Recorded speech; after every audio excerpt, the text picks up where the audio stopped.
I'm Howie Lim. This is Money Hacks by the Business Times. In the face of ongoing inflation and a growing desire for more mindful living, Singaporeans are seeking to right-sight their lives by strategically and intentionally recalibrating their resources. This concept, originally from healthcare, is increasingly relevant on an individual level. With medical inflation at 12%, the question of adequate insurance coverage and when to review it has become more critical than ever. As our needs, life stages, and circumstances evolve, so too should our insurance coverage. Welcome to Money Hacks, a podcast series by the Business Times, where we explore useful financial tips to help you on your money managing and wealth growing journey. I'm Howie Lim, and today we're getting expert help from Chan Wai Kit, Executive Director of the Life Insurance Association. Thank you. Thanks for the invite. Wai Kit, given the persistent rise in medical inflation, what are the most common areas where individuals are overinsured? How can they identify and right-sight these policies to save money without compromising essential coverage? Our needs change over time, and that applies to our housing needs, our insurance needs, and specifically even health insurance. All Singaporeans actually do have MediShield Life, and that is a very basic level of coverage. About 70% who have actually taken up a private shield plan. So it is important to therefore recognize that what is the needs, and also at the same time, can you afford it? Not just for today, but also as your life stage change and well into the future. Fair enough. Then how do we figure out if we're under or overinsured? I mean, it'd be nice to right-sight if we're over so we can save money. Firstly, assess your own needs. Understand what is the level of care that you want. Are you going to be fine with staying in a subsidized ward? Would you want a bit more of the, perhaps a choice of doctors, a better warded bed, perhaps single-bedded, double-bedded? All this would make a bit of a difference. Get also a professional financial advisor to help you to unearth what your needs are and then to share with you what are the possible options, combinations for you. And that, while it is a one-time conversation to determine, our needs do change. After a while, perhaps if I reach my retirement years, my needs might have changed. So perhaps I need to therefore adjust my coverage to meet my needs then. Versus somebody who started out in their career, their needs are also very different. From time to time, need not do yearly, maybe every 2 years, every 3 years, every 5 years. Take a look at your portfolio, speak to somebody, speak to a professional advisor, and adjust accordingly. Then you realize that are you over? There's overlapping coverage. Or actually, there are actually gaps in your coverage. What about individuals looking to maximize their insurance value? What are some often overlooked benefits or riders that, if properly utilized, can lead to significant financial savings or advantages? Perhaps we need to take a little bit of a step back. Maximizing insurance value, right? When we look at protection insurance or savings and wealth accumulation, two very broad categories. Protection insurance is not necessarily about maximizing value. I bought the plan to give me a peace of mind. So in that sense, it isn't about maximizing value. It's about providing that peace of mind. I mean, it's how you relate to it. It gives me that peace of mind. So I shouldn't be thinking about maximizing the value of it in that sense of it. Of course, when you talk about maximizing value, maybe that's more suitable in a wealth accumulation, investment context. You want to get maximum returns. But in the sense of protection, I paid X dollar premiums. I better get back something. It's not exactly that. Oh, makes sense. Okay, beyond simply reducing premiums, then how can a strategic review of one's insurance portfolio actually make money or free up capital for more productive investments? When we talk about periodic reviews, that is definitely a good habit to have. And I think that extends even beyond your insurance portfolio to things that we have a certain commitment regularly. We should periodically review it. If you decide to change your coverage, okay, maybe I want to lower my coverage. Let's use that as an example. You could, but you need to also understand about what does that mean.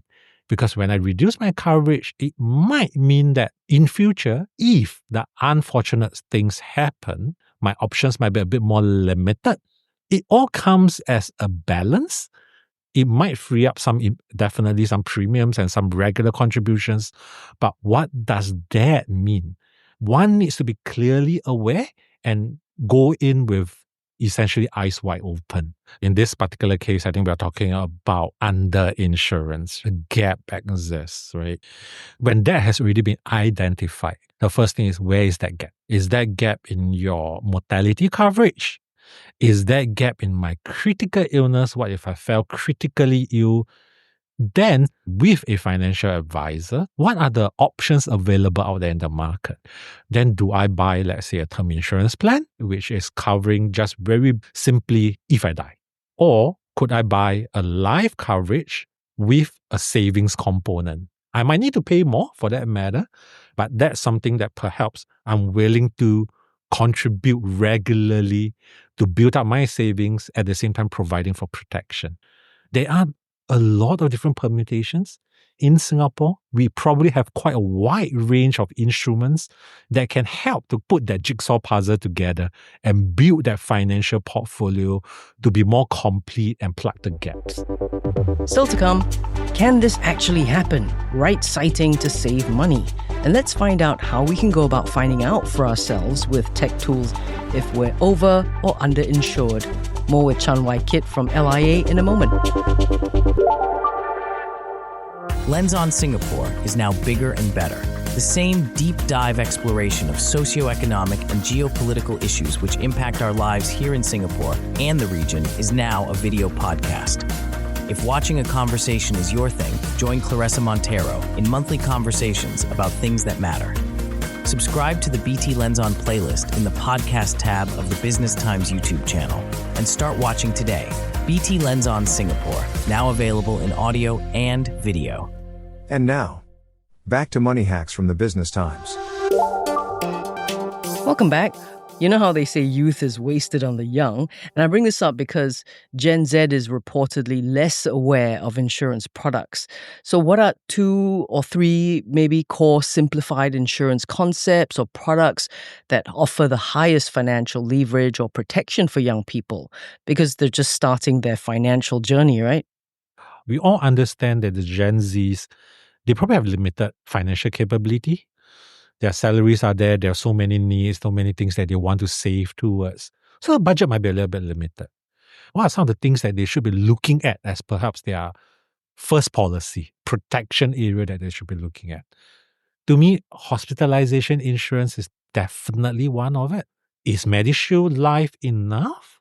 My first hospitalization, unplanned for 9 days, was when I was age 18. So yes, it can hit you at any point in time. That to me was a good trigger point for myself back then to think about, actually, I wasn't really insured. Second thing, again, because of limited budget to maximize, mortality protection. If prematurely something unfortunately happens earlier, which we do realize from our studies that there's still a gap there, term insurance would be one possible option to cover, because that's where you pay something, you get quite a reasonable amount of coverage there. Then you might want to think about critical illness, or maybe start small, start saving regularly, insurance savings plan, to start to build up your financial habits of regularly saving, building up your savings component while staying protected. For the Gen Zs, they should understand what's the budget commitment that's required. And there is also what we call a basic financial planning guide that has been developed out there that provides certain rules of thumb. How much money you should have for emergency cash, resources that are available to help somebody understand it before or during their consultation or their discussions with a professional financial advisor. Wai Kit, maybe you could furnish us with a real-world example of how right-sighting insurance translated into significant savings or a better financial outcome for an individual. So when I first bought my property, probably age 30, obviously I took out a loan. I was actually obviously concerned about what if something happens to me prematurely and what happens to my loan because I'm not able to service my loan. I took up a term policy. I took up a critical illness policy at quite a reasonable sum assured because that corresponds with my liabilities on my loan. My circumstances changed, and a couple of years later, I disposed of my property. I actually forgot to reduce my coverage. I continued to fund my coverage at a level that I decided years ago.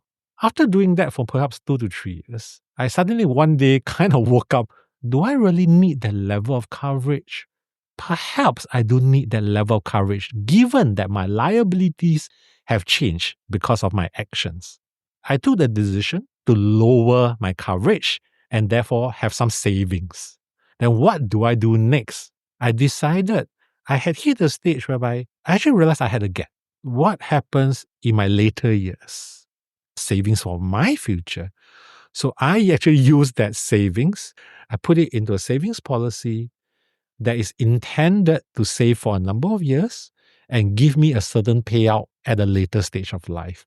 In that particular exercise, I right-size my own needs because I don't need so much, and I reinvested that into something else because I realized there was a gap somewhere else. Wow, I didn't think you'd cite yourself as an example, Wai Kit. What about emerging trends, though? What are you seeing? One of the things that we do see more and more personalized type of coverage that might be very targeted. Critical illness, I think, has moved to a stage that early detection, that pays out on early detection of critical illnesses. There are new plans that are coming out that sometimes cover very targeted, enhanced coverages for things like mental illnesses, etc. So increasingly, I think that there would be, from a protection angle of things, there would be solutions which are targeted at newer type of coverages that might enhance your protection in certain areas. One often overlooked part, disability insurance.